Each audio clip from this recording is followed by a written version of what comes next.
What's going on, guys? Ben from JK Gear and Gadgets. In today's video, we're going to talk about diff covers and the importance of adding them to your Jeep. So, not today, Ben! Oh my, James. Dude, it really doesn't even matter because we're not using that one. That's the old stock one.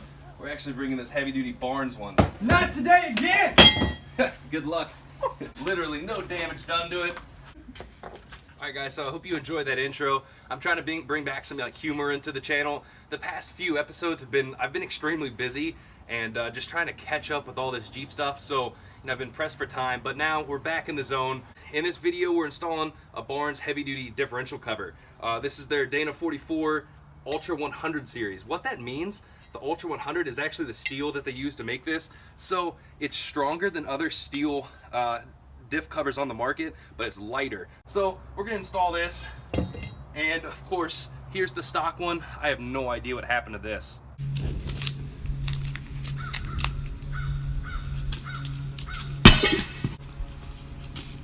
So I know you're probably like, Ben, I know for a fact you haven't been running the stock diff cover, and that's true, but let me show you guys what I've been running and a huge downfall of what I have on my Jeep.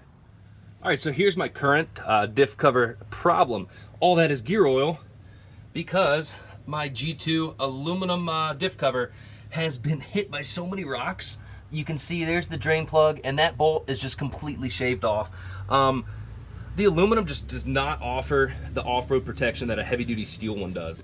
So now you're probably like, Ben, if you're so smart and stuff, why did you even do an aluminum one in the first place? Well, I got this when I was in Kodiak, Alaska, and if you've ever lived in Alaska, you know that shipping is expensive as crap. All the diff covers were gonna be like 60, 70 bucks just in shipping, plus the cost of the diff cover. But this one was actually on Amazon Prime, and it worked. There were only certain things that shipped on Amazon Prime up to Alaska. So this was something I was able to get up there, and it worked for a while, but now that this one's just demolished, it's on its last leg, it's time to upgrade to a real diff cover. So those of you that are watching this, definitely don't get the aluminum. It'll work for a while, but just go ahead and get a steel diff cover. Unless you're up in Alaska, I'm sorry, shipping sucks. Let's go ahead and get this diff cover ready to go on the Jeep. All right, so here we got the side-by-side comparison.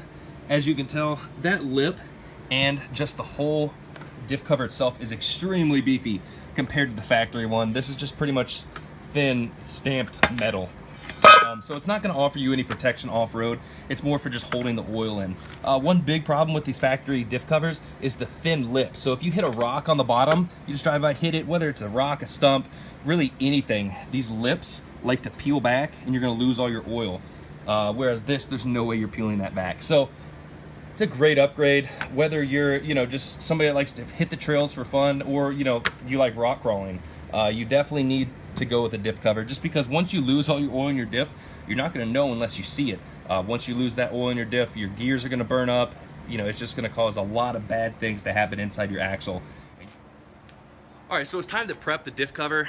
You have a few options. One, you can just take it to a powder coat shop, let them prep it, let them paint it, and you can bolt it on the Jeep. But that's gonna be the more expensive option, and I'm really not a fan of powder coated diff covers, because once you do hit it on a rock, it's gonna chip the powder coat, and you really can't touch up powder coat that easily. So we're just gonna spray paint it here at home. It's gonna be cheaper, and it's gonna be easier to touch up later on if we need to. So let's go prep this bad boy. All right, so since I'm painting mine at home, there's a few processes we're gonna need to do to prep this before we paint it. I got some steel wool, acetone. You can either use mineral spirits or like denatured alcohol, whatever you wanna use, and of course primer and paint. A lot of people like to paint match it, but I'm just gonna do mine black. So I'm gonna hit this with some steel wool, also clean out the inside of the diff cover. One thing I will mention, this diff cover has a machined surface where it bolts to the face of the axle. Don't mess that up. You don't want to nick it. You don't want to paint that or sand it. One other thing, we're also not going to paint the inside of the diff cover. It's not going to rust because it's going to have oil all over it, and honestly, if you do paint it, the oil is going to break down the paint, and that's going to get into your diff bearings, which is a big no-no. So we're going to paint this right after we prep it.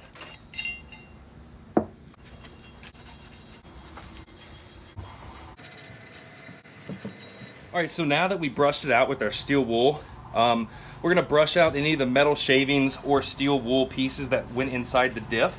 With a new rag, we're gonna grab some of our acetone and wipe out the inside.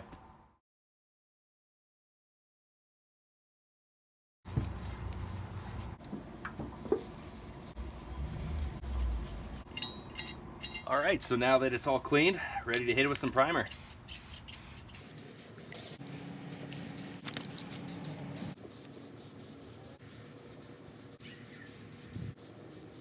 All right guys, so I just got home from work. The diff cover is painted and dry and ready to go on the Jeep. So I'm gonna go grab my oil drain pan. We're gonna take off the old diff cover and get ready to throw this bad boy on.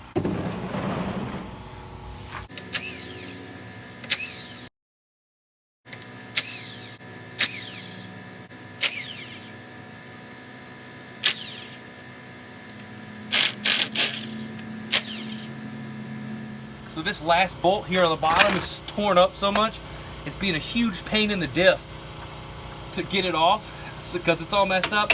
So I'm gonna hammer a socket on there and hopefully this will get it off.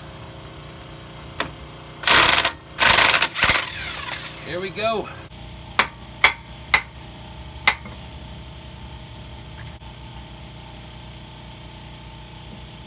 So now that we have the diff off, it's a great time to inspect the ring, pinion gears, and everything else in there. Make sure none of the teeth are broke, and overall the differential looks good. We can get some brake cleaner and lint-free rags and clean out the diff really nice. All right guys, so here's the old G2 aluminum diff cover that I just took off, and as you can tell, this thing is shaved like crazy. That drain plug is no longer even usable, and it was shaved almost all the way through that bolt hole. And this thing wasn't even holding oil anymore. As you can tell, it was just dripping straight through onto the ground. So definitely time and a big needed upgrade right there. So I'm gonna let my diff finish dripping, but I cleaned the gears off pretty good with the rag, and now I'm just gonna hit the edge of the diff with a razor blade and get all the leftover RTV off. So while I'm waiting for my diff to finish draining, I'm gonna show you guys a quick tip. These fill plugs use a 9/16 Allen wrench, but you can either use that or kind of make your own fill plug tool. What this is simply a bolt, 2 nuts, and a lock washer. So whenever we're tightening down the drain plug or the fill plug, we're gonna go from the top bolt and turn it. And when we're loosening it, we're gonna go from the bottom one. So this setup right here only is gonna cost you like $1.50, but all right guys, so it's time to make the gasket for our diff cover. You can either use a little tube of RTV or you can buy the lube locker. I'll throw the link to both in the description and you choose which one you want to go with. But we're just gonna do a nice little bead around the diff cover.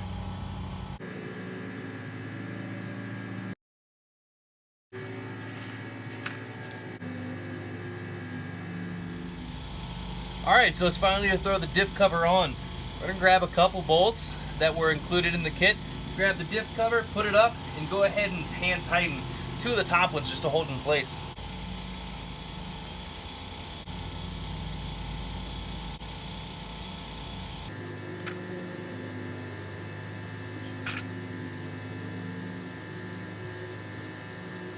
All right, so now we're gonna go ahead and use our Allen wrench and tighten them down. And then at the final torque, we're gonna go in a nice star pattern to make sure it goes down evenly. So now that we're waiting for our RTV to finish drying, which is about 15 to 30 minutes, we're gonna make sure we torque down all the bolts, and we are gonna make a little like dipstick to see how much oil to put in. We want the oil to be even with this axle tube. That way you can lubricate the axle shaft bearings.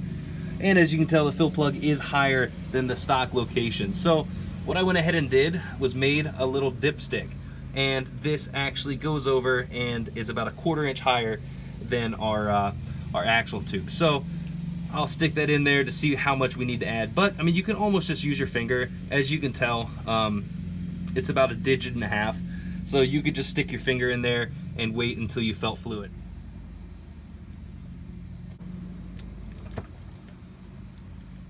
As you can tell, diff cover's on. It took a little over 2 quarts, pretty close to the factory spec of gear oil. So it's good to go. Still waiting on some race line beadlock bolts before I could, go drive the Jeep around. But I don't see any leaks, so we're good to go. I've been meaning to do this for a while. That aluminum G2 diff cover, it really just took the final hit at Uari. And as you can tell, it's just been leaking a ton. So much needed upgrade. Pretty decently priced. Like always, I'll throw the link to get this in the description. Check it out. I definitely recommend it. I mean, the fact that it's a heavy-duty steel one, but the lightweight approach of it is awesome. So, you know, it's still just as strong, if not stronger, than the other thick, you know, steel diff covers on the market, but it also brings the weight down. So that was a huge factor for me. But definitely super easy install. It's not bad at all. One thing I will say is that if I was to do it again, I would go ahead and just buy the lube blocker. 20 bucks. You know, I should have done that the very first time I ever installed or changed my gear oil, because it's only 20 bucks opposed to using a $5 tube each time. So I'll throw that in the description as well, so you can check it out to make your gear oil and diff cover swaps a breeze. But it's hot as sacks out here, so we're done. I'm gonna go shower, get all this nasty gear oil off my hands. But hope you guys enjoyed the video. Like always, throw a comment down. I'd like to hear your thoughts of you know, diff covers, what you run, and you know, any bad experience you've had with a certain diff cover. I know my G2 aluminum one has just been horror. Or if you have any funny like trail stories of you know, banging or breaking a stock one to shreds, I'd love to hear that, and so would everybody else. So hope you can give the video a thumbs up like always, and for all you that haven't subscribed yet, make sure to subscribe. Do all types of Jeep videos, got a lot more coming. This was just one of the newest installs, got a lot more sitting in the garage ready to be installed. So I'm gonna go in, take a shower. Peace guys, bye.